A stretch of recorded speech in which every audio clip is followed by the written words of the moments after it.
very careful as a country.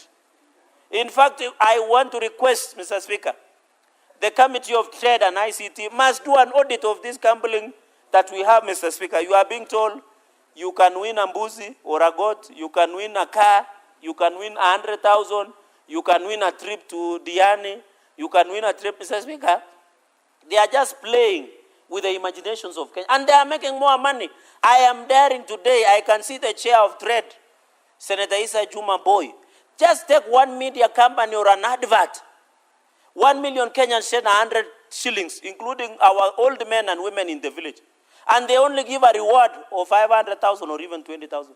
Those guys are making devilish and satanic profits at the expense of Kenyans, Mr. Speaker. They are making it, Mr. Speaker. There are people who are going without food because they are gambling, Mr. Speaker. Even I know the football season is over. But I want to appeal to many young people, or has it begun? Yes, it's coming in August, Mr. Speaker.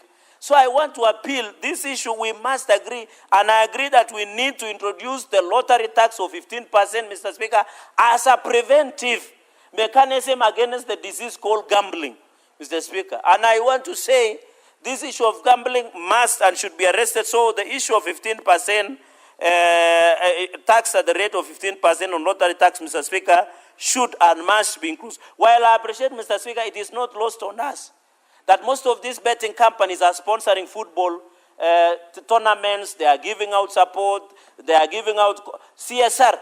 But, Mr. Speaker, when you compare the cooperative social responsibilities that these betting companies and lottery companies are giving, it's a drop in the auction, Mr. Speaker. It's a drop in the auction, Mr. Speaker. And therefore, they must pay tax, and we must ensure this CSR, while they say, I normally see they sponsor Gorbaya, AFC, Mr. Speaker, you know, in the spirit of East Africa, I have a lot of interest in Tanzania, Mr. Speaker. I normally see SportsPesa sponsoring Simba or Yanga, Mr. Speaker, down there in Tanzania. While we appreciate, even here AFC Leopard, this one, Harambee Stars, we want them to be sponsored, Mr. Speaker. Mr. Speaker, and many other companies. Honorable Faki, allow your colleague to make his comments. Proceed. Mr. Speaker, if you need to give information, Mr. Speaker, you know some habits die hard. Old habits die hard, and I understand why. Mr. Speaker, he's a good man. So, Mr. Speaker, this one of the tax should be charged by the license broker, and we agree with that, Mr. Speaker. Mr. Speaker, quickly, single from to 1 shilling, Mr. Speaker. This is where I was saying, I don't know whether our majority leader, I don't know whether your membership are aware of the reality on the ground. Because vitu kwa ground is different, Mr. Speaker, forgive my language. But how do you reduce from 20 shillings to 1 shilling? You will allow the small children also to be betting, Mr. Speaker. And where is the mover of this report, Mr. Speaker? I don't think he's around, Mr. Speaker. You will allow young boys and girls to bet because you are reducing it from 20 shillings, Mr. Speaker, to 1 shilling, Mr. Speaker. That this minimum amount bet, unless, Mr. Speaker, with a lot of tremendous respect, this law reflects to the role of the betting companies, Mr. Speaker. And we must agree because that the national... Senator Fernande. Yes. The senator for Bomet wishes to give information. Are you amenable? No, if it was about Chebole Road, I would have agreed, but on this one, I'm an expert. Proceed. Allow me, Mr. Speaker, to proceed. No, to reduce the minimum of single bet in a casino from 20 shillings to 1 shilling, Mr. Speaker, unless you want me to bring a casino, even the small you see in Jebwalungu Center, somewhere in the Bomet, Mr. Speaker, because in the committee report, this is not my report, Mr. Speaker. Mr. Speaker, on the clause number 66, I think when you will be replying, you can clarify if you think I didn't capture your but we should stop from being gatekeepers of certain interests, Mr. Speaker. I know them. Mr. Speaker, I've been around for long. I know they are put on a mask, but we'll unmask them when the time comes, Mr. Speaker, during voting. Mr. Speaker, I allow the clause number 66. In this issue of financial reporting and monetary, I agree they have done a good job there. Mr. Speaker, the issue of money laundering. Mr. Speaker, you know there are people who are stealing public funds. We used to have pirates here in Somalia. There was a lot of money coming to it's called illicit money. Mr. Speaker, I think on the issue of money laundering, Senator Sige, you have done extremely well on this matter. We must address money laundering, Mr. Speaker. We don't want people to be stealing money and putting it in betting so that they can laundering it. Because the process of money laundering, the layering process, and reintegrating the illicit money into the system, Mr. Speaker. Mr. Speaker, on the issue, because I'm running through quickly, clause number 71, Mr. Speaker, penalty, I disagree, Mr. Speaker, to 50 shillings. I think this one, the mediation of by deleting amount 5 million, therefore 3 million shillings. Mr. Speaker, I thought we had agreed. While we don't want to morally legislate, why would you reduce? We want this to be punitive. We want people who want to gamble, people who have excess money, like Senator Issa and Senator Faki. Mr. Speaker, we want people who have a lot of money to gamble. Mr. Speaker, this 5 million, and I'm happy Senator Issa is proud of it, that therefore 3 million it should stay.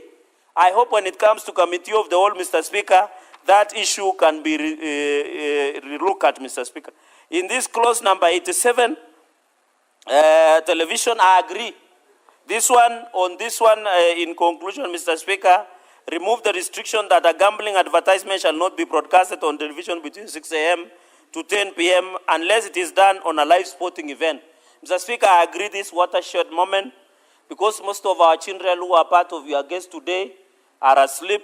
Then we can do a PG, calendar guidance, so that those adverts of betting and gambling can be done during watershed moment, and also to protect our children and people under 18 years. Mr. Speaker, the 20 million to 1 imprisonment from 20 years, I agree. This is very important, 20 million shillings to 1 million shillings. Mr. Speaker, 1 minute. Mr. Speaker, I disagree. Why do you want to reduce from 20 million to 1 million, Mr. Speaker? This is wrong. Mr. Speaker, we disagree. Any media that advertises beyond restricted time, they should be fined 20 million. Mr. Speaker, with those many recommendations and report debate, I beg to differ and we will oppose with all my body organs when it comes to voting. Senator Faki. Mheshimiwa Spika, pia mimi nichangie ripoti hii ya uwiano kuhusiana na sheria ya kamari. Na Mheshimiwa, kwanza, jambo la kwanza ni kuwa japokuwa kamati mbili hizi zilikaa pamoja na kujaribu kuangalia yale masuala ya sheria hiyo ya kamari. Kwanza ni kwamba kamari si biashara, Mheshimiwa Spika. Kamari ni kamari. Na kamari na madhara mengi, Mheshimiwa Spika, ikiwemo ile tunaita addiction ama uraibu. Vile vile pia inasababisha athari za akili, yani mental health. Mheshimiwa Spika, wengi wale ambao wanakwenda katika shughuli hizi wanaathirika kiakili, kwa sababu bila ya kwenda katika mchezo wa kamari, Mheshimiwa Spika, mtu yule anakuwa si mtu wa kawaida.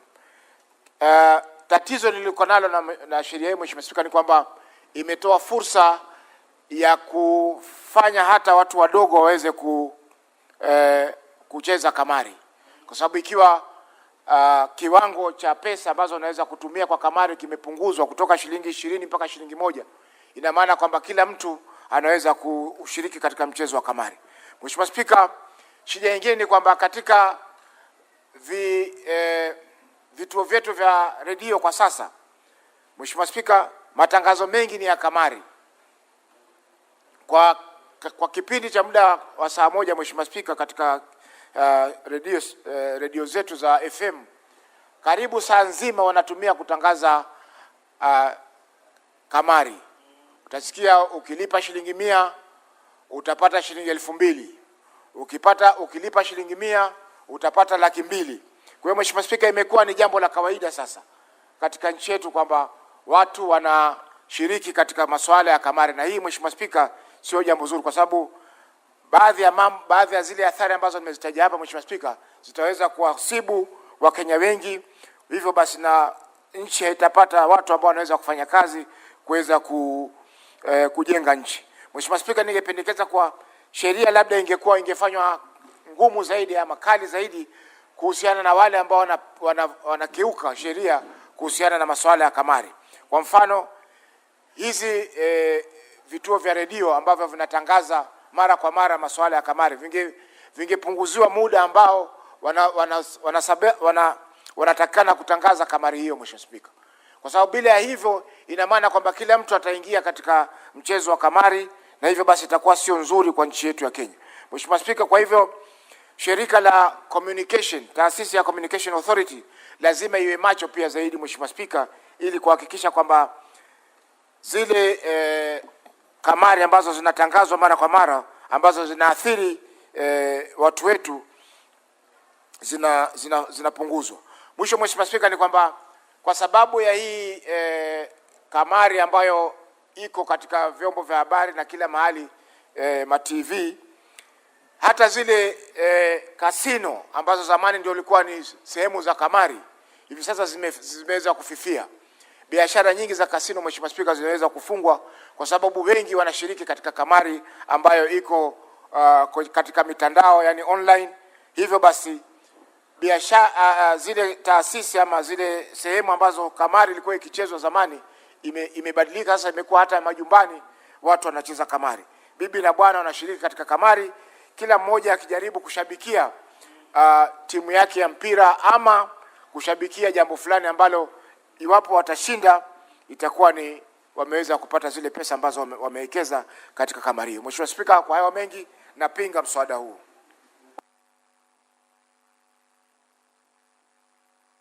Senator Mungatana. Mr. Speaker, thank you for giving me the opportunity to make a comment on this mediated version and this report that has come back to the Senate for approval. Mr. Speaker, I want to commend the team that sat down for this mediation process. On our side, we were led by our Senator and Chair of ICT, Senator Chesang, and we are grateful, Mr. Speaker, that some of the critical issues that we raised, some of the issues that were bringing disagreements between the two houses have been resolved. This means, Mr. Speaker, that in a short while, this bill will become law after assent by His Excellency, the President. Mr. Speaker, during the main debate of this gambling law, when it was at the Senate, I raised the issue of physical presence. Mr. Speaker, you will find that foreigners are truly exploiting Kenyans, and they are doing it online, Mr. Speaker. Foreigners who are involved in gambling, they actually do something called grooming of potential customers who are Kenyans. They will put very nice, well-spoken ladies to talk to people. They will make sure that you have a few winnings at the beginning. And once you are hooked, Mr. Speaker, they start taking money from you. And there is no physical presence of these offices in Kenya. And Mr. Speaker, what happens? Because in my practice of law, I came across a victim who explained to me what happened. They send you agreements. These agreements, they give you confidence that although they don't have a physical presence in Kenya, you will get your money. And sure enough, the first few you will get. Then afterwards, when you have put in good money, you will hear that company has closed down. You go to the website, it's not there. So, Mr. Speaker, this report is saying that going forward, physical presence will be mandatory. And Mr. Speaker, this is a good thing. I support this report. Again, Mr. Speaker, it says that for foreigners who wish to engage in this business, if you can call it, of gambling, they must put a security, substantial security, Mr. Speaker, and I think the report had recommended something like 50 million. This, Mr. Speaker, ensures that the potential victims, in case that gambling or online gambling collapses or closes down, the potential victims can actually go and secure at least to the extent of 50 million. Mr. Speaker, this is a good development. Because, Mr. Speaker, I'm aware that some of these online foreign companies that have been engaged in stealing from Kenyans, what they do, they set up business in, say, DRC Congo. They encourage a few people. Once the money has reached their target, they close. The website disappears. They come to Kenya. They do the same. They get, once they hit their target, the website disappears. So, Mr. Speaker, to require now that any gambling, especially foreigners who want to engage in this business, they must put a substantial deposit, then, Mr. Speaker, this report is carrying the wishes of many of us who debated this on the floor of this House.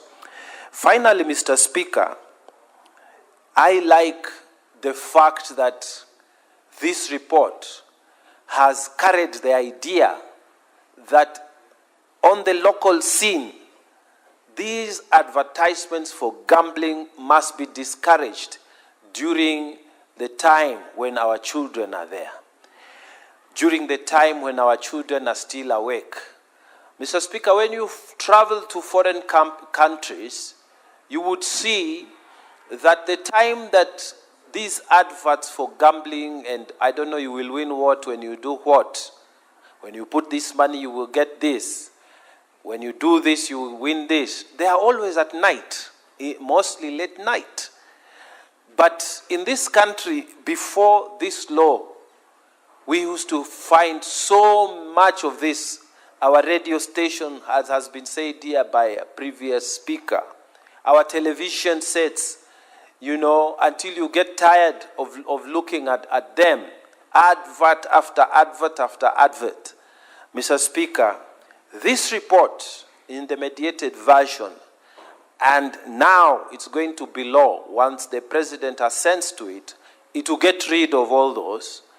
And this report has made a significant step forward in controlling gambling. At the end, Mr. Speaker, I don't gamble because I was taught by my parents. At the end, we have the responsibility as parents to teach our children that this question of pata potea, it must not be part of your culture.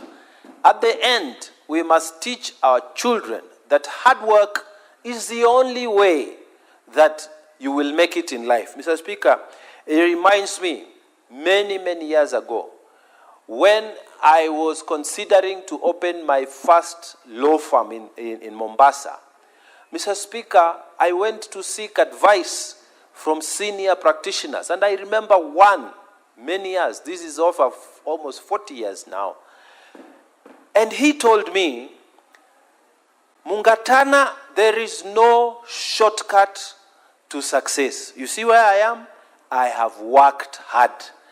And the children who have visited us in this Senate today, and I'm glad you are hearing us from the plenary, from up there.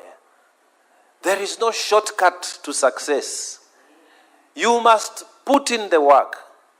You see all these senators who are seated here, none of them will tell you, you will see their suits and their nice looks and what, but they will not tell you the story of sleeping late at night, moving with broken vehicles, spending nights in most uncomfortable situations, looking for votes, convincing people to sell their vision. And that's how they are seated here. Don't see the glamour and forget that there was work behind that glamour. The gambling culture is being spread on the belief that you will make it immediately. Anybody who tells you immediately it's a red flag. Any person who tells you, put this money, you make money immediately, run away like you are running away from the devil himself. Anything, even your hard work, by the time you are getting your KCSE certificate, it has been many years of hard work. It has been 8 years of primary. It has been 4 years of secondary school. Nobody told you that you put in a card or you put in a coin and you become a graduate of KCSE and now you're ready for university. There is no shortcut. At the end, we will make this law. I support this report, but at the end, the story is yours. The story is with your family. The story is your mother and father or your guardian. You must not gamble. Go and work.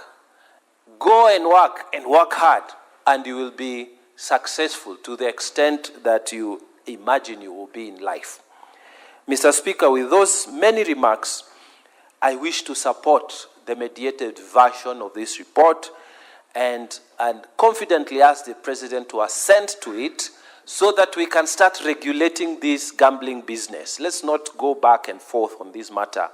Let us have a law, and if this law is not good enough, the Senate does not stop operating.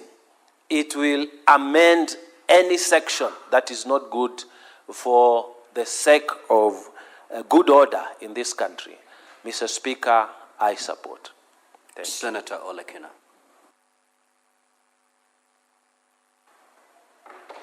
Thank you, Mr. Speaker. Mr. Speaker, I rise to oppose this report on the Mediation Committee on Gambling Control Bill, National Assembly Bill number 70 of 2023.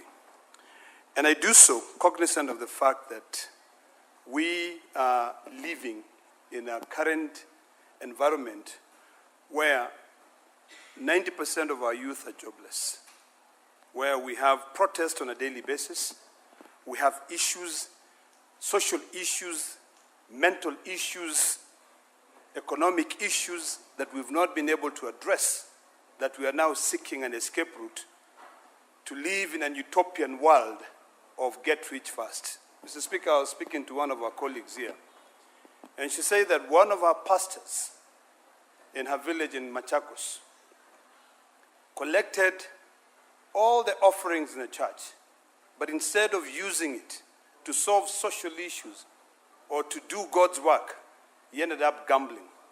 Mr. Speaker, I've skimmed through this report. I've seen the areas which this House had suggested that be deleted in the bill. There's a reason as to why this bill ended up in mediation, and most of them have been retained. Mr. Speaker, this is not the time for us to encourage gambling in this country. I share the same sentiments with my colleagues who have spoken before me in terms of making it punitive for anyone to come and gamble this time. We must, first of all, solve our social issues. Mr. Speaker, gambling companies which make billions of shillings, in fact billions of dollars, target vulnerable, poor societies, people who make 500 shillings a day doing manual jobs, to be told to gamble. Our radio stations, our TV stations are the easiest way to communicate. But instead of our own radio station taking more time to educate the public and carrying out public participation on the dangers of gambling, they are spending more time collecting revenue because they can share the profits. Mr. Speaker, I completely oppose gambling. I oppose this bill. And if my colleagues, if I was to convince you from both sides of the aisle, I would request that we rethink gambling in this country. Mr. Speaker, in America, and I lived in America for so many years, and I'm also a resident, when you go to certain states, gambling is restricted to a particular area where only the rich would be able to drive. In Colorado, Mr. Speaker, you'll find that gambling would go into the Native American reservation, where there's a city which is set aside just for gambling. So it's the rich who will go there. People who have made money until they have, I cannot use that word, but they have money which they can only just use it as they wish. Disposable, not even disposable. There's a word I wanted to use which is not parliamentary, but I cannot use. It's money that you don't really care about.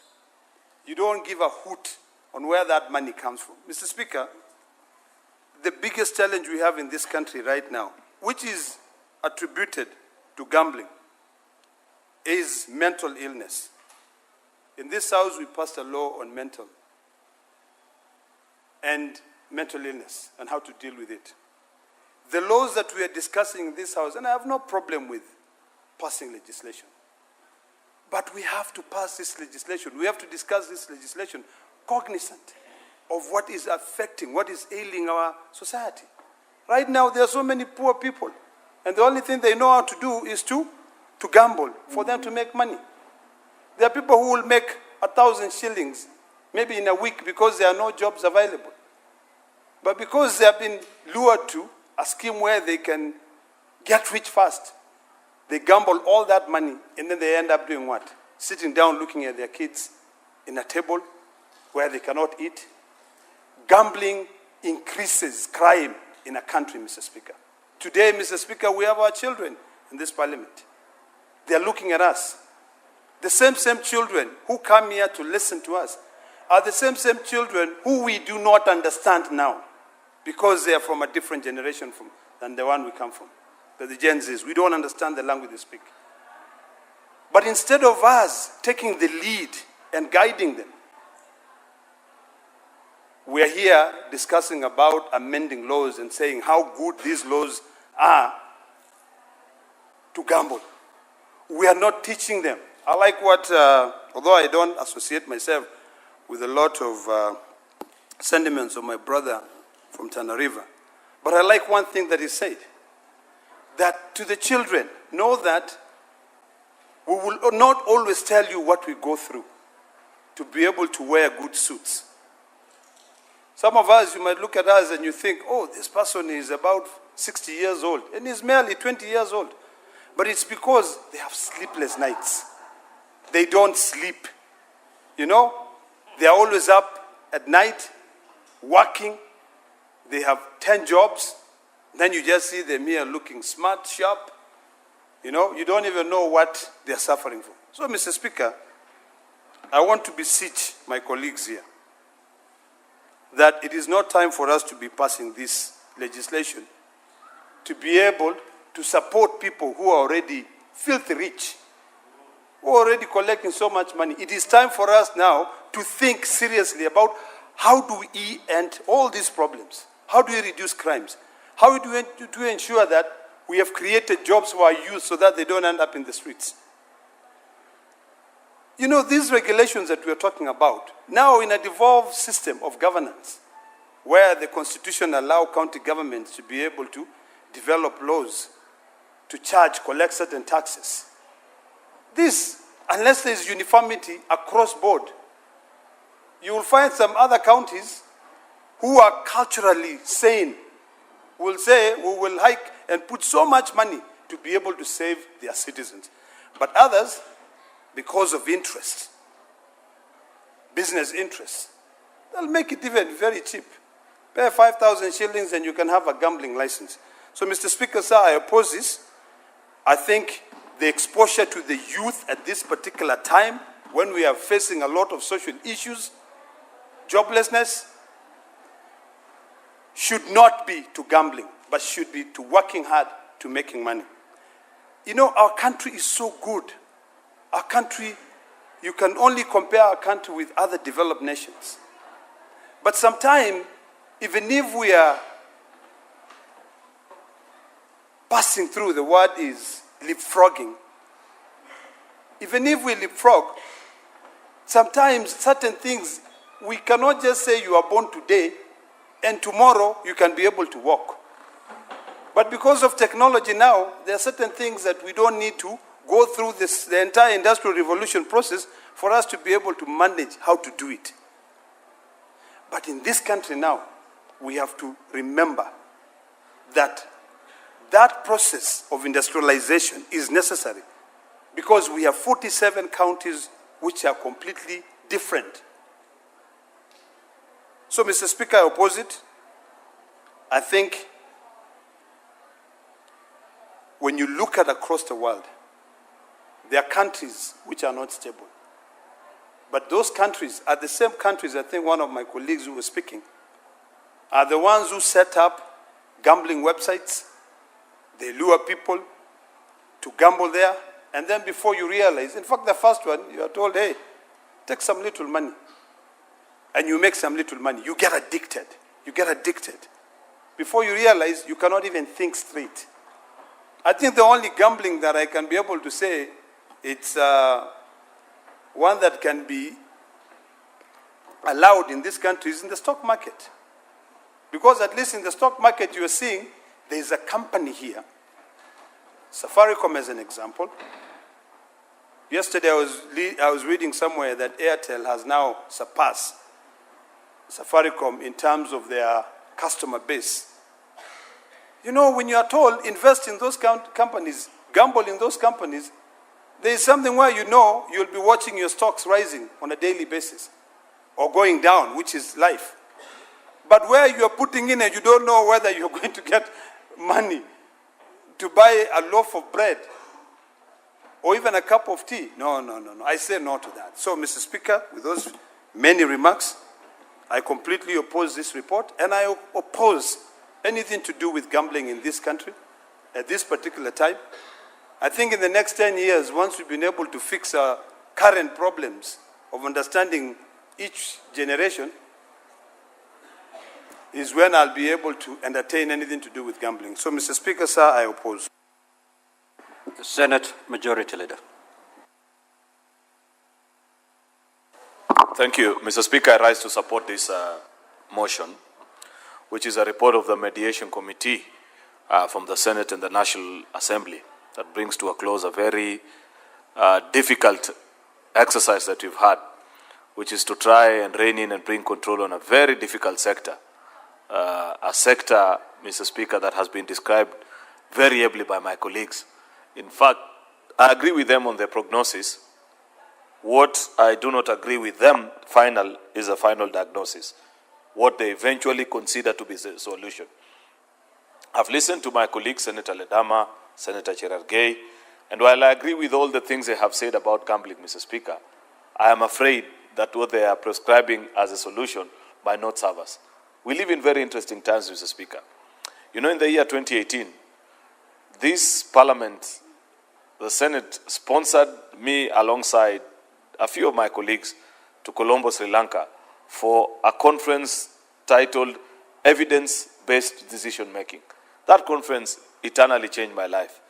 And to date, as a lawmaker, if you follow me every afternoon, Mr. Speaker, including yesterday, this country, unfortunately, Mr. Speaker, we make decisions based on political affiliations or feelings sometimes without looking at what the hard facts are telling us.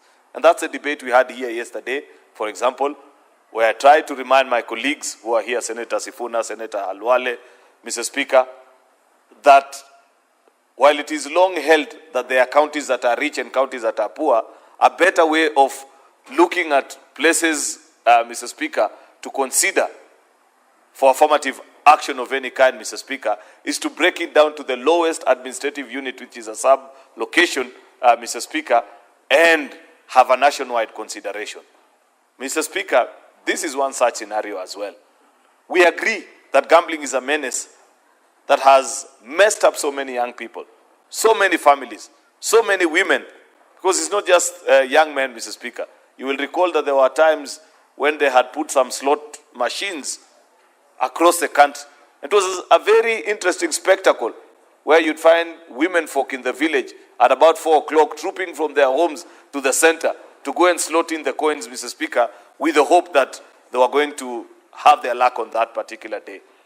I'm afraid, Senator Ledama, that you know when we legislate, we pass laws for things that we know, things that we like, and those that we don't. I understand very little about gambling. In fact, I don't know even how to gamble. But unfortunately, as a lawmaker, Mr. Speaker, I have to make decisions that are in the best interest of the people that I represent.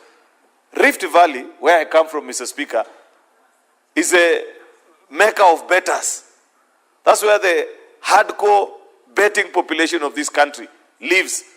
And I know this from very, excuse me, very sound authority, Mr. Speaker, on statistics that I've seen. How many young people wake up trying to get 100 shillings or 50 to place a bet on something with the hope that they'll succeed. And of course, like has been described by many of our colleagues, 90 to 99% of the time they don't succeed, because that's how gambling works. I know that there's something they say, the house never loses, the house always wins. Unfortunately, Senator Ledama, choosing not to regulate this sector is not an option that you want to take. Why?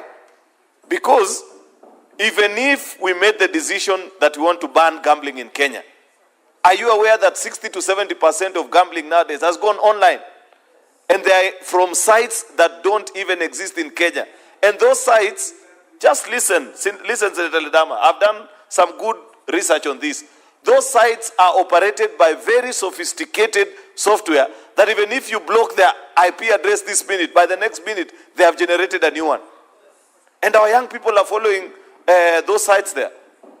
So we must think of ways of how we will regulate this sector, because unfortunately, banning or choosing to close our ears and eyes and saying that this is not allowed in our country, Mr. Speaker, is burying our heads in the sand. We live in a digital world. Unless we want to say that we block the internet, perhaps that's the only solution that remains.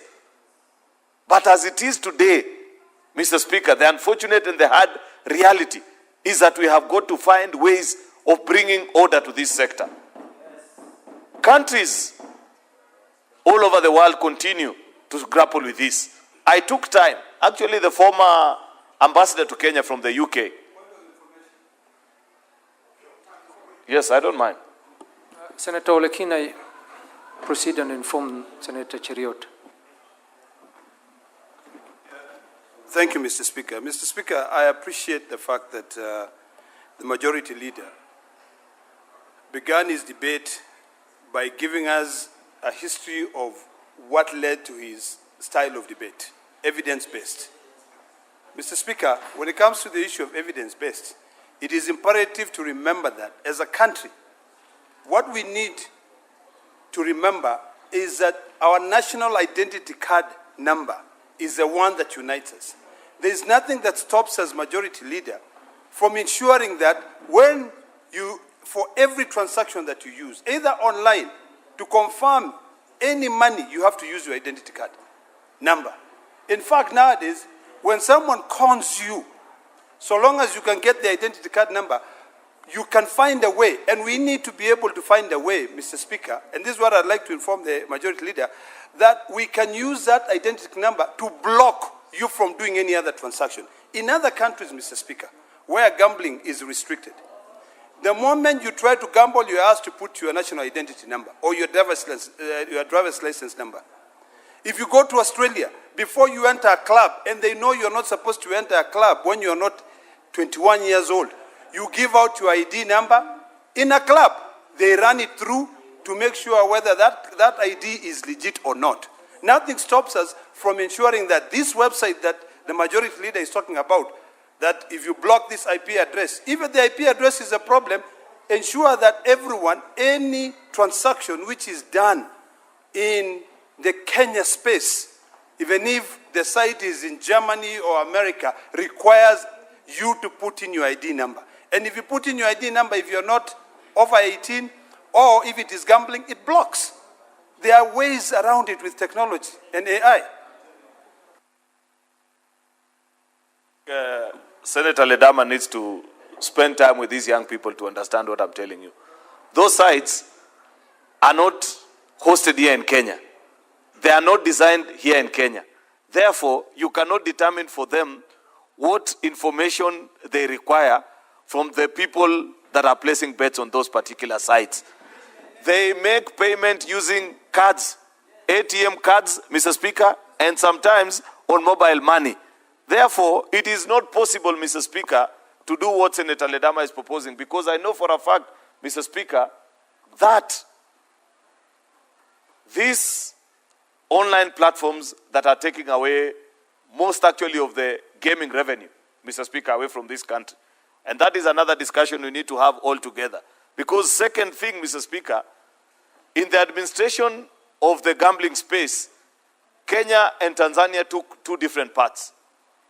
Kenya decided to treat it as a social ill that needs to be regulated. And therefore they imposed a sin tax on it in the form of an excise duty, meaning that every time you place a bet, Mr. Speaker, there is tax deductible, just trying to dissuade people from participating in it. And that is what has led to a lot of traffic going offline, away from the away from the regulated online betting spaces in Kenya, Mr. Speaker. Tanzania, on the other hand, chose to be facilitative and appreciated and said, while this is a social ill, they treated it like just any other social ill. They say, something must kill a man. For you it is gambling, for another person it is drinking. And therefore they said they treat all of them equally. And as we speak today, the level of business that operated in Kenya has gone down, while in that particular part of the country, it has increased. That is point number 2. Mr. Speaker, I do not think that Kenya made the wrong decision. I believe years down the line, Tanzania will regret that particular decision. And therefore, on that one, I agree that as a country, we must find ways of inhibiting the gambling habits of the people that participate in that particular space, Mr. Speaker. But I was just bringing to the attention of the House the evolving space within which this industry operates. That as we try to tax them here, to dissuade them from participating in these games, they have actually taken off and they are now online. As we speak today, Mr. Speaker, therefore, we must find ways of regulating this sector so that what other countries have done, Mr. Speaker, is that they have tried to ensure that there is benefit, and any challenges that occur from subsequent months and years of betting to a particular individual are actually sorted by the betting house.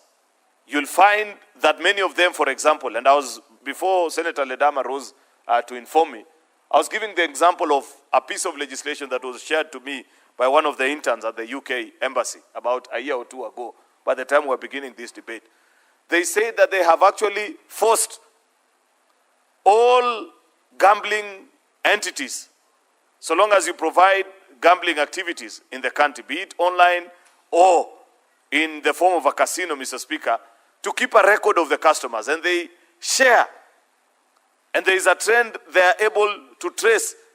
If they find that you are getting to levels close to addiction and you're becoming dependent on it while it's just supposed to be a sport, Mr. Speaker, they actually call you and they offer counseling services to you, mandatory by law. That's the kind of work that we need to demand from the firms that operate gambling activities in this country. That they must look after their customers. That if they notice that you are actually addicted, Mr. Speaker, they provide support services to you as a customer. That needs to be provided by this authority. That's why I want to persuade my colleagues that turning our backs on our countrymen and women that are struggling with this menace, Mr. Speaker, is not an act of leadership. It will be an act of cowardice on our part. While we may not agree with their choices, Mr. Speaker, we pass law in this house for the people that we agree with and those that we don't agree with, Mr. Speaker. I say that I don't know even how to gamble. I have never gambled in my life, Mr. Speaker. But I am fully aware that so many of the young people that vote for me to come to this house, Mr. Speaker, battle with gambling addictions, for example. I must provide a regulatory framework for them to have an entity that will look straight into the eye of these betting firms and tell them that look after your customers. Ensure that you provide support services to them if they get to addiction levels, Mr. Speaker. The CSR support that Senator Cherargei was talking about, Mr. Speaker, it must be provided so that you counterbalance between the force of good and evil in the society. So that at the end of the day, if there are challenges that they have brought about in the society, how have they counterbalanced it? By providing, for example, everybody knows that the biggest contributors in this day and age in the sporting world are actually these betting farms. Across the globe, Mr. Speaker, they sponsor the biggest of sporting franchises out there, Mr. Speaker. They develop gymnasiums, stadia, Mr. Speaker, because of the realization that people's choices, Mr. Speaker, vary from one to the other. Therefore, I want to urge my colleagues that while looking at this particular topic, Mr. Speaker, that let us be mindful of the fact that this is not a simple decision that you can just make and say, we choose to look away. What we need to is first, you need to have an authority. I think, I don't know what it is called, the current regulator, BCLB or something. I think it's just a department in one of the offices here. You need an authority that has representation from almost all spheres of society, Mr. Speaker, including even religious institutions.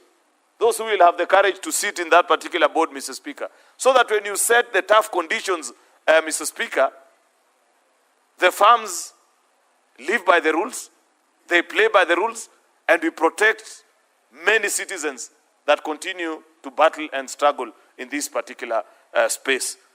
Therefore, Mr. Speaker, I want to urge colleagues that have taken time to read through this report. I appreciate that it has been a protracted battle between the Senate and the National Assembly, their perspective of things, Mr. Speaker. There are many things we had included, including taxes that we proposed. If you remember, we had actually proposed something akin to a sin tax to ensure that we dissuade young people. But unfortunately, when these people went to the mediation, it was dropped because I know National Assembly will never agree to any tax proposition coming from the Senate. Of course, the matter was not even given a chance. I knew that proposition, Mr. Speaker, had the chance of a snowball in hell the minute he left this house, so long as he was going to get to the National Assembly. Because they don't view this for what it is. It is a broader conversation about what is the space of Senate with regards to taxation and so on and so forth. And therefore, we lost it at that. My thinking, because I listened to, I don't know who it was, one of the members who moved that proposal on taxation, Mr. Speaker, was actually to sort that issue that I had proposed, or that I had spoken to earlier, between how we chose to administer betting and the difference in approach we took between us and Tanzania, Mr. Speaker. Unfortunately, since that was lost in the mediation, I concede, Mr. Speaker, because we must be able to achieve the greater good, then we'll tie in the small ends eventually when we have the opportunity. So I want to request that we conclude on this business today, Mr. Speaker, if possible, so that when we get the opportunity to have a regulatory authority, then we shall invite them to this house and now ask the hard questions, Mr. Speaker. Maybe, I don't know, maybe, just maybe, that there are technological solutions that are available to these companies that are running betting, Mr. Speaker, online and don't have presence in Kenya, they don't pay taxes in this country, Mr. Speaker. I know that there is a lot of ways in which we can find them.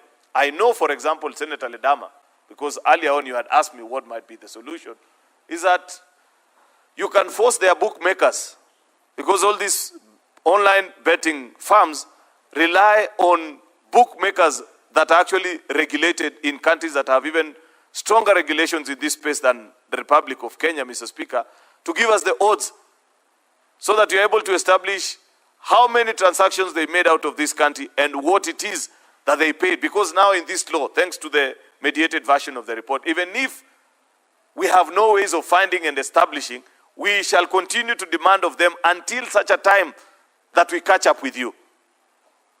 You may be domiciled out of a country that a tax haven somewhere that Kenya has no relationship with, but somehow, somewhere, the long arm of the law, when it eventually catches up with you, then you will pay into the Republic of Kenya.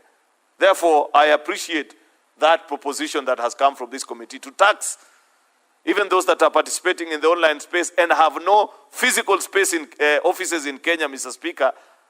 You may not have the chance to recover anything from them at this point, but somehow, someway, one day, one time, Mr. Speaker, you will find the opportunity. Lastly, Mr. Speaker, is to ask our colleagues, Mr. Speaker, to treat this matter with the urgency that is needed.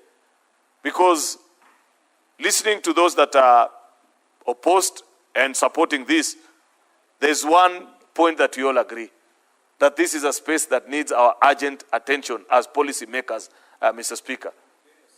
So that we find a way. Senator Ledama is proposing that we create a city akin to Las Vegas, or the one for China is called what? Macau. But that will only work for those that operate on casinos, Mr. Speaker.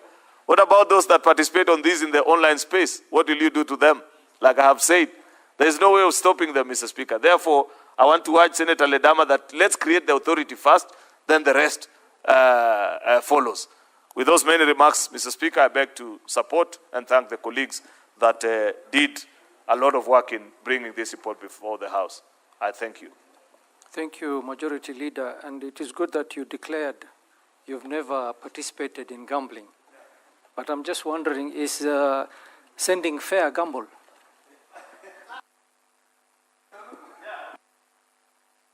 Mr. Speaker, because you have asked me a question, yeah, sending fare is a gamble, especially for a young man like Eddie, Mr. Speaker. Because chances are she may come or not come. That is a gamble. It has odds, Mr. Speaker. Senator Eddie Okech.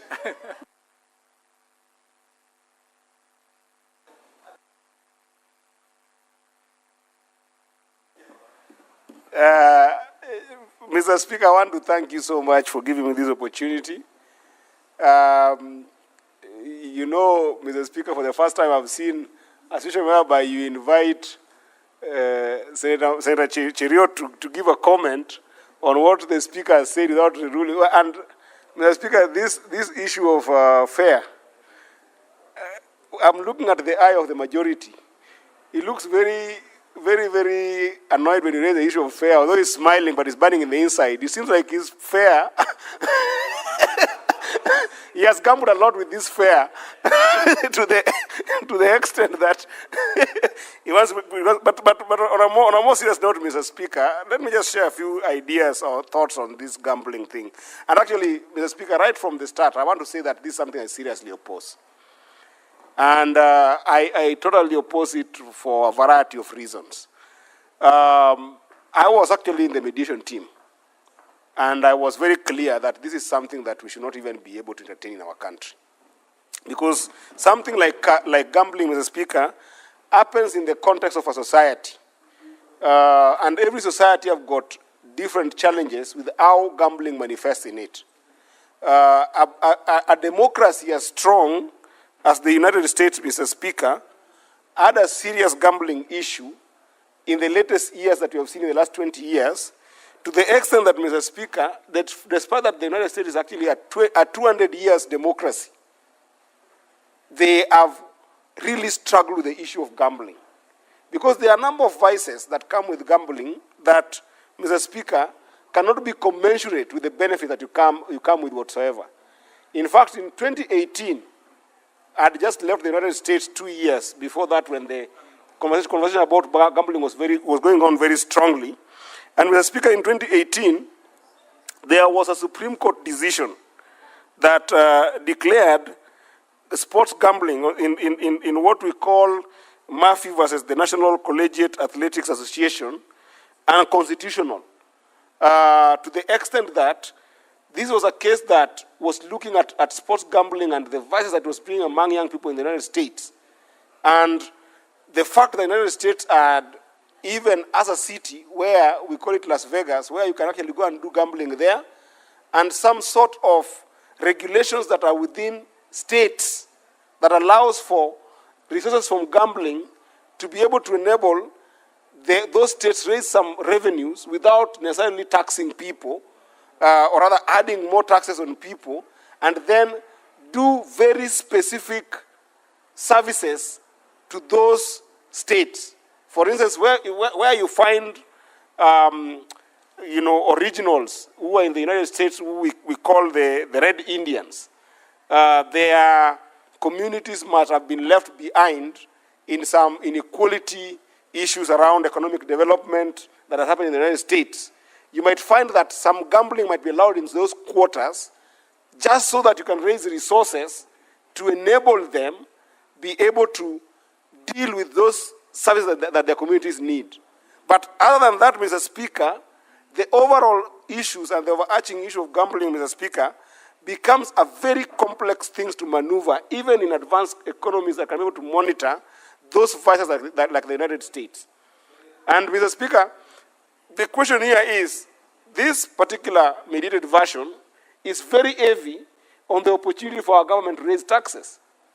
But Mr. Speaker, when you look at an industry like gambling, this is what you call regressive taxation. Regressive taxation, Mr. Speaker, is where the amount of money you'll be able to collect practically from an activity such as gambling will continue dwindling, going down, but because you have given it an element of law to exist, the amount that are being earned from that particular vice by people who have invested in it will continue to be abnormal in terms of their exponential growth. So therefore, you can never use gambling as a place to target tax revenue. Because it's one thing that if you allow, it has got what you call negative externality. When you allow it to happen in your economy, you cannot control where the revenues are going to come for the owners of those businesses. So then it goes without saying that other vices that are going to be there will always cost the government more in terms of dealing with them.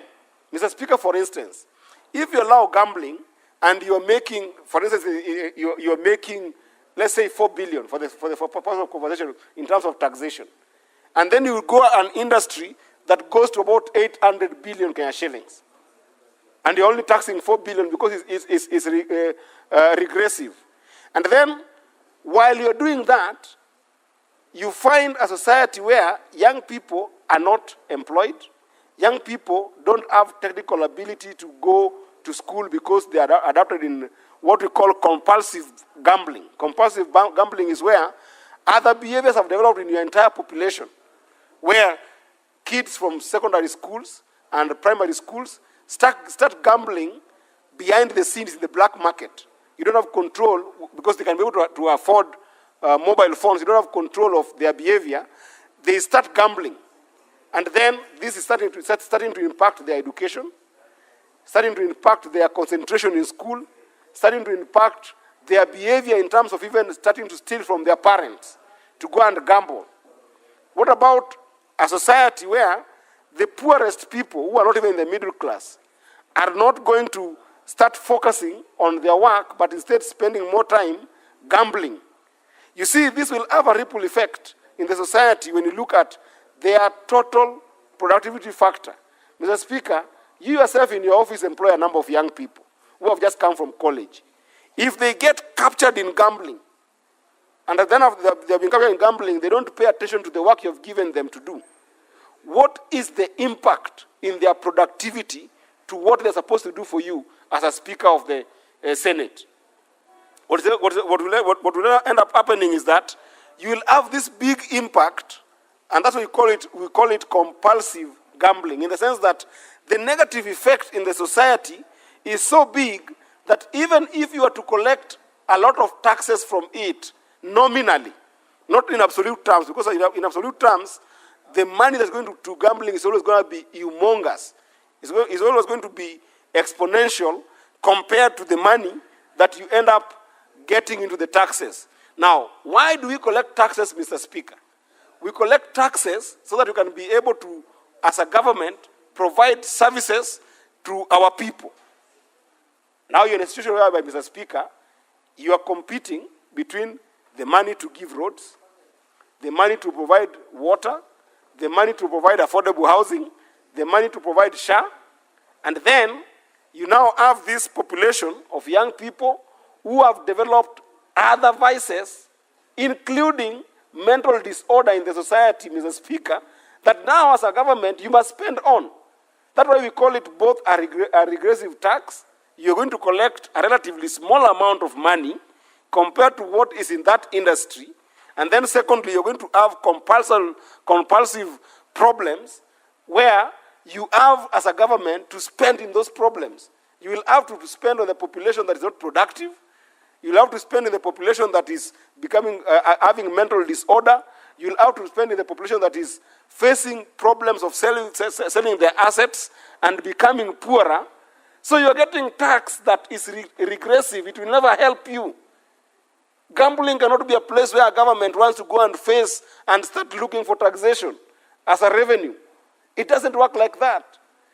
In fact, if we had got stronger counties, Mr. Speaker, then this gambling thing could have been left for county legislations, where counties see it possible that we are going to have this particular form of gambling or level of gambling to provide a certain service for on-source revenue, not even as a substantive tax, but for on-source revenue, like what is happening in the US, where states, especially those who have got Red Indians who are struggling, are allowed to collect some form of revenue from very limited and very restricted gambling activities, and in very restricted areas like Las Vegas, then you help the society, Mr. Speaker. Why are we as legislators seeing this bill passing right in front of us and we let it go when this is something that will have a ripple effect? Mr. Speaker, you will see the level of growth of gambling companies when you pass this bill. Everybody, including politicians here, Mr. Speaker, which is one of the biggest problems that the United States is facing, China is facing, bigger countries are facing, of political crime, where politicians are going to enhance corruption. It's going to work the same way we are seeing sometimes some mushrooming petrol stations, where even in neighborhoods where we've got residential tickets, people opening up petrol stations as a way of sometimes hiding some funds. That's an easier problem, Mr. Speaker.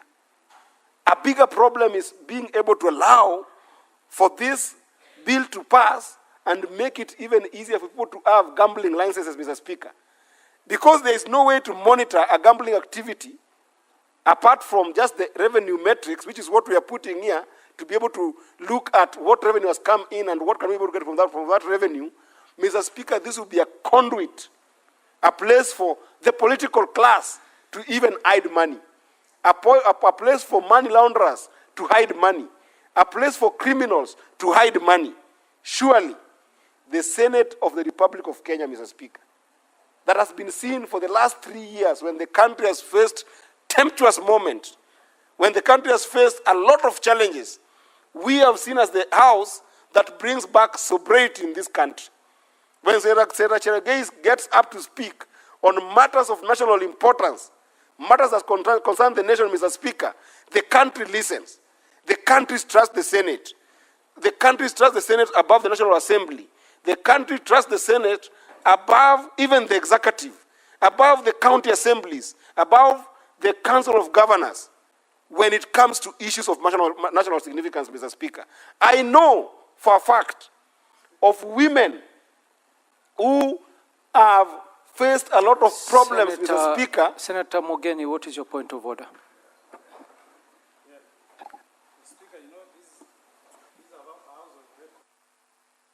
I've had my good friend, Senator of Migori, making some bad inference against other legislative houses, where he says that data existing shows that Kenyans don't trust the National Assembly, they don't trust our 47 county assemblies, they only trust the Senate. Is that factual, going by the contents of Standing Order number 105?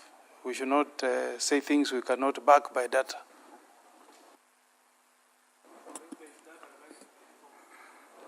Senator Eddie, what did you imply by that statement?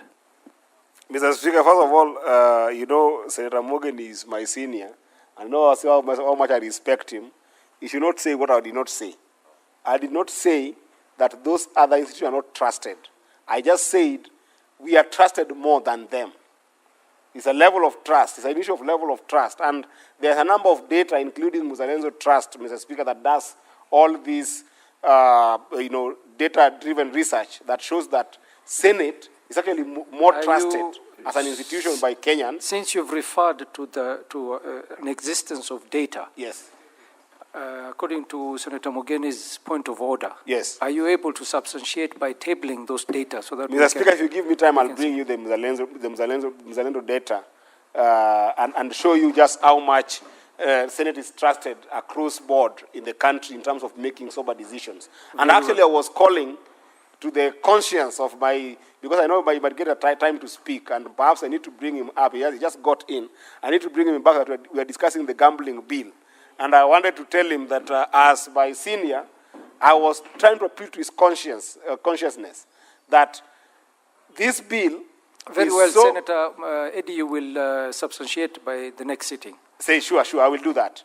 But I wanted to appeal to him as one of the senators that this bill around gambling, and especially predicated upon the idea that we are going to make some significant tax revenue from gambling, is indeed a bad bill, in the sense that you cannot predicate the idea of getting tax revenue from gambling when exponentially people will make more money than the taxes that you're getting, but the impact of the vices that you will have in the society.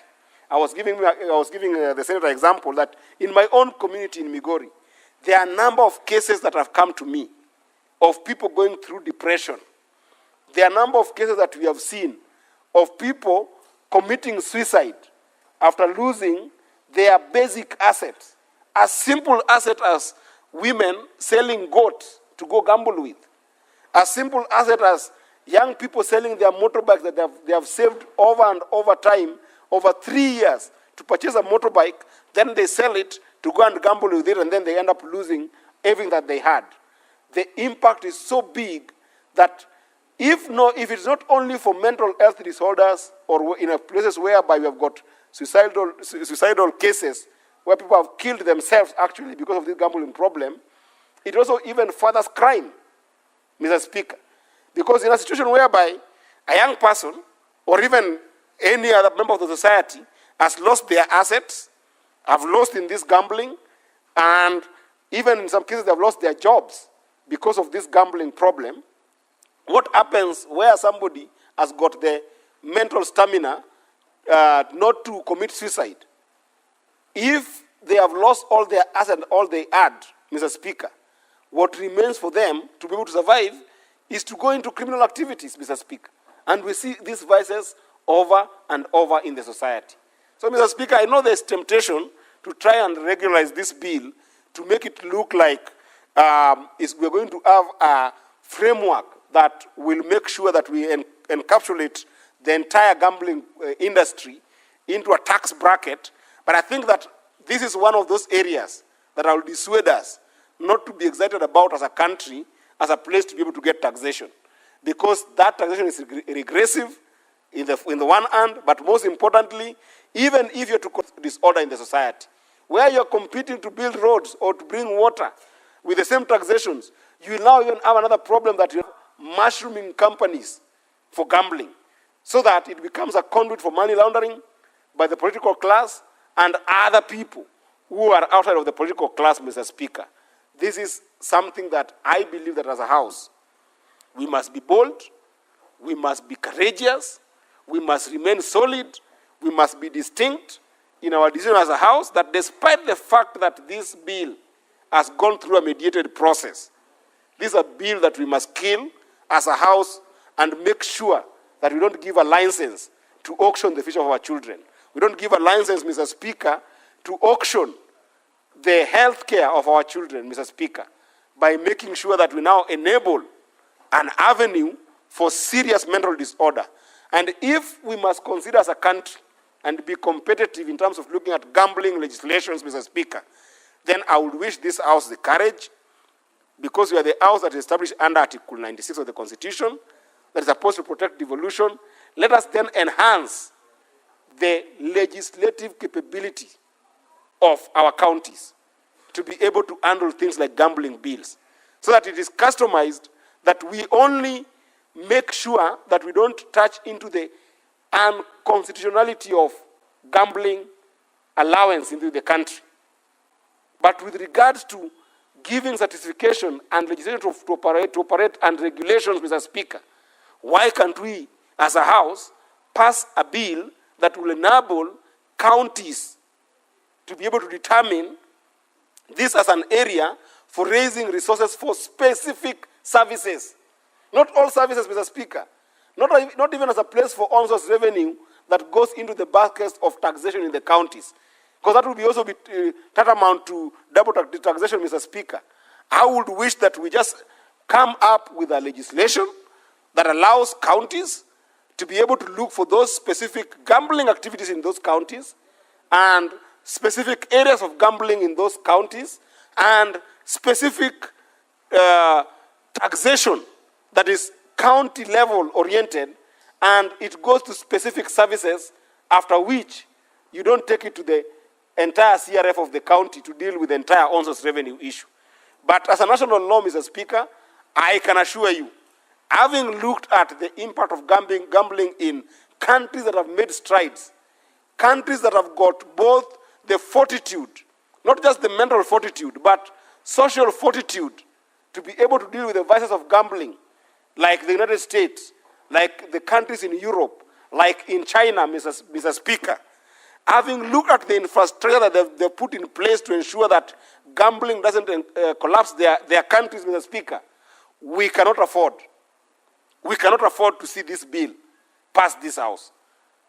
And Mr. Speaker, I will work very hard, and I know there are some senators here who are very, very, very solid in terms of championing for, being able to whip people around. We will work very hard to make sure that, even I'm seeing Senator Sigais in the House, we will work together to make sure that we mobilize ourselves against this bill, that this House will not allow it to pass in this House, so that we make sure that gambling as a vice does not percolate in our society. Otherwise, Mr. Speaker, you will start seeing with, these Gen Zs that we are now seeing not having employment opportunities, Mr. Speaker, they will find themselves that gambling is the only option that they must go to, and they're going into that gambling without money in it. They don't have the money. They will start borrowing from Peter and Tom and John to go and gamble with that money, and then more frustration will come where they have failed. Because the truth also is, out of the people who gamble, Mr. Speaker, not 2% of people who enter any bid end up winning that bid that they have entered, Mr. Speaker. So it means that when you have got a swath of young people who don't have employment, a swath of young people who don't have economic opportunities, a sort of young people who don't have opportunity for income generation, you leave them into trouble, Mr. Speaker, by allowing them to have alternative as only gambling, Mr. Speaker. I strongly oppose this bill, and I hope that my fellow colleagues will join me in making sure that it doesn't pass this House. I thank you, Mr. Speaker. Thank you, Senator Eddy. Senator Crystal Asige, and I do apologize for the fault on your consul. We were not able to see your name. Thank you very much, Speaker. I appreciate that, and for the opportunity to speak briefly on the mediated version of the Gambling Control Bill. Speaker, first of all, this bill came through our committee, where I sit as the Vice Chair, which is the Labour Committee. And when we were considering this bill before it even went to mediation, Speaker, I, as a member of that committee, opposed a lot of the provisions that are in this bill. And also because the spirit of gambling, for me, Speaker, is not really a legislative endeavor. It, I feel, needs to be thought about more in a philosophical way. Speaker, across the world, you will see that, even this title, I find it to be a bit of a juxtaposed kind of a title, because it says gambling control. I don't believe that you can control gambling. And the world over, Speaker, you will see that there are countries who have either allowed gambling to happen or have completely refused for it to happen in their economies. But those who have tried a middle ground, like we are trying right now, have not been able to control gambling. as it implies in this title of the bill. Speaker, I think that we need to remember that prevention is better than cure. And a lot of the time, I have seen in this House, as well as our twin House in the National Assembly, look at problems in our society as something that can be legislated in black and white. But unfortunately, there are a lot of gray areas when it comes to gambling. I like what the previous speaker has said, which is that gambling follows vices. And I believe, Speaker, that that is the case for us here in Kenya. Because if you look at any reports or any pieces of data or research, which I have because I have interacted with this bill before in our committee, you will see that gambling follows quite specific vices in this country. Gambling is always targeted to vices such as abuse of alcohol and drugs. Gambling will target those who have vices around addiction of some kind. Of course, sports, Speaker. It also follows vices such as pornography, which nobody has spoken about here, or I haven't heard anyone speaking about the same. This is what gambling companies will always target, especially those who are online. They will target people who are into entertainment or sports. They will target those who are into drugs and alcohol. They will target those with any kind of addiction. Mental health as well has been spoken about here. And they will target those who watch and enjoy porn. Mr. Speaker, there are reports as well that we saw when we were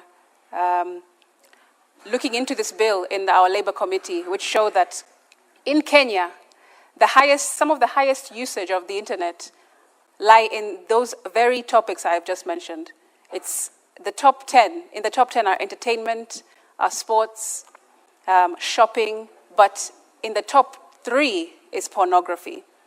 And Mr. Speaker, if we don't address these issues, the vices themselves, then we will never be able to control gambling. That is my fear, Speaker.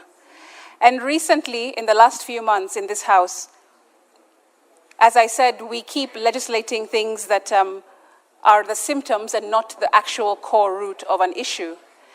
Recently, Speaker, we were trying to legislate around fundraising in churches and the like. And there are members in this House who actually said and opposed that bill because they said, how can you tax or try to regulate fundraising without looking at the reason why Kenyans feel like fundraising is their only hope to get through their problems? When somebody fundraises for a sick relative, we must not regulate the fundraising. We must ask, why does this person feel like the health system has failed them? When somebody is trying to fundraise, for example, for education or taking someone to university, you must not regulate that, but you must ask, why is this person feeling that the education system has failed them, and that's why they have to look into their family and friends and community to raise funds for education. Same principle for me, Speaker, lies here. Why are we trying to regulate gambling and try to put heavy restrictions or legislation on top of this issue, rather than actually dealing with the root cause of why people are privy or prey or run prey to gambling, which is the things that I've mentioned before. I think those are the issues that we need to really sit and think about, not just as legislators, but as thinkers, Mr. Speaker, because that's why we are here. We are apparently the most brilliant minds in the country, and that's why we have been put here to represent our people. And if we cannot sit and think about the root cause of our issues as a country, rather than always treating the symptoms and slapping a piece of legislation on top of it, then we will never, ever control anything. Nonetheless, gambling is my opinion, Speaker. And even if we go ahead Senator Mungatana, Cherargei, and AD, please consult in low tones so that we can hear Senator Crystal. Proceed. Thank you for protecting me from the members who are consulting. This is a very emotive subject, and I'm sure that they are busy discussing my submission as I speak. Thank you very much, Speaker. I want to just underscore and re-emphasize that we need to think about the root cause. curing that or preventing the root cause rather than thinking about how to cure it with a piece of paper and regulations. Speaker, even as a creative, let me speak from the perspective of a creative. We recently, in the last financial bill of last year that was thwarted by protests across the country, Speaker, there was a provision or a proposal to start taxing creatives, the creative industry. And creatives came out in large numbers to say, how can you tax us or regulate us when you haven't created an environment for us to even thrive in the first place? What are you going to tax out of us? Creatives said. And Speaker, that same idea, I will take it not literally, but there are similarities from that to this, which is, why would you want to tax a base of people who clearly are showing symptoms of issues that we have not solved as society? Rather than solving them, we are punishing them for being unemployed, for being addicted to alcohol or drugs or pornography, whatever the case might be, when we haven't actually sat down as thinkers and the most brilliant minds in the country and looked at the research and actually engaged with evidence-based legislation to then realize that, hey, this may not be the actual, or it may not be a sustainable solution to just write a piece of legislation. We need to actually go down to the base, to the core, to the bottom line, which is, why are our people feeling the need to continue to gamble their lives, their assets, their dreams, their possessions away, instead of looking for earnest work, looking to cure their mental illness, looking to address their addictions, looking to stop watching pornography. Mr. Speaker, for me, that is something that is poignant, and I had laid it out very clearly when we looked into this bill in the Labour Committee. It's still the case now, even though there's mediated version, which has not really addressed that same question, which is maybe philosophical, but still has to be answered by somebody. And I would have hoped that this mediated version or this committee would have addressed those kinds of issues rather than slapping us with yet another piece of legislation which may never, ever solve our problem and never bring any kind of control to gambling. I thank you. Thank you, Senator. Senator Andrew Omtata.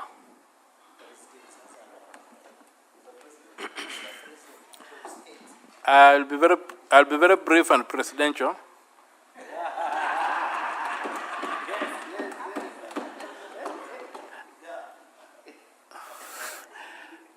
First of all, this is a bad bill.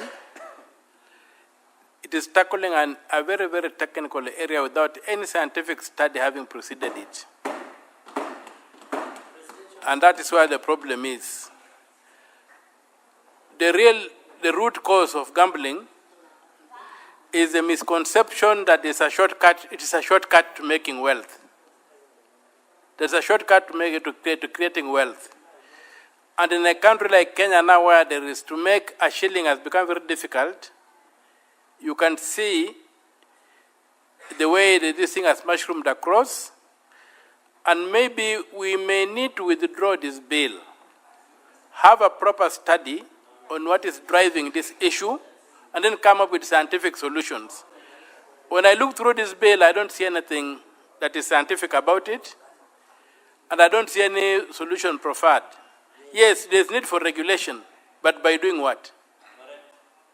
There's need for education, but by doing what? There's need for so many interventions, but by doing what? So I think, Mr. Speaker, this bill, though a good idea, but it's not being done well. And as a student of St. Thomas Aquinas, yes, my position is that if something is worth doing, it's worth doing well. This bill is badly done, though we need an intervention in the problems facing us with gambling, but this bill is not the solution.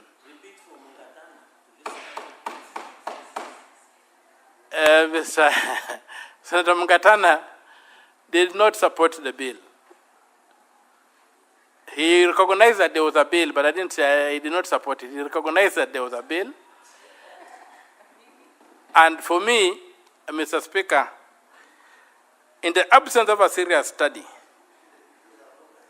we are really groping in the dark, and we are likely to make a bad situation worse, thinking that we are doing something to improve it. So I would say that this bill be withdrawn, and a proper study be conducted by the state. Then, from that study, the state can bring us a bill that can address the issues in the industry. Because you have seen even situations like, if you look at all the adverts on gambling, when you look at all the adverts on gambling, they promise quick wealth. Yes. They don't promise anything else. It's not refreshing your mind, it's not a pastime, but you're going to get rich at the end of the day. As they say, leo hustler, kesho sonko, kind of transformations.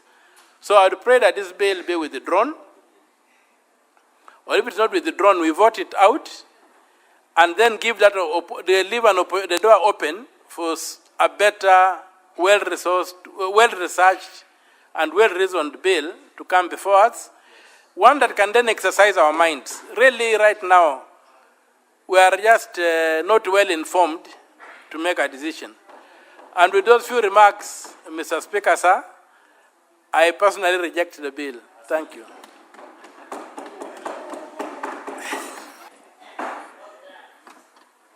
Honourable Senators, there being no other senators wishing to contribute, I call the mover to reply.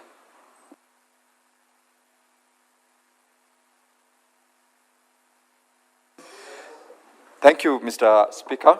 I would like to appreciate the following colleagues who have contributed to this bill: Senator Cherargei, Senator Faki, Senator Mungatana, Senator Ledama Olekina, the majority leader of this House, Senator Aaron Cheriot, Senator Eddie Okech, Senator Crystal Asige, and last but not least, the Honorable Senator Okia Omtata.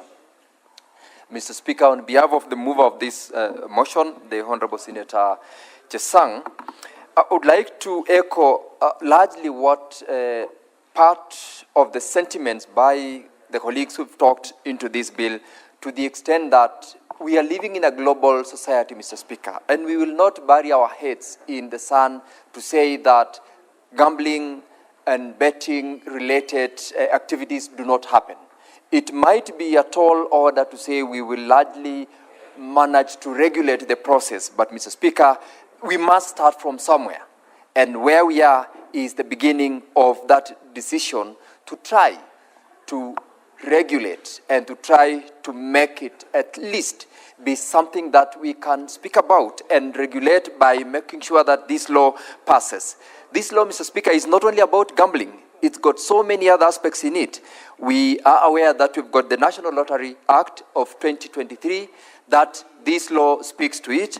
We've got so many other regulations. I wanted to say, Mr. Speaker, is that what we are desiring to do in this mediated version of the bill is to ensure that we strengthen the regulation, the penalties that are going to be meted upon those who, for instance, participate or be involved in activities gambling without the license.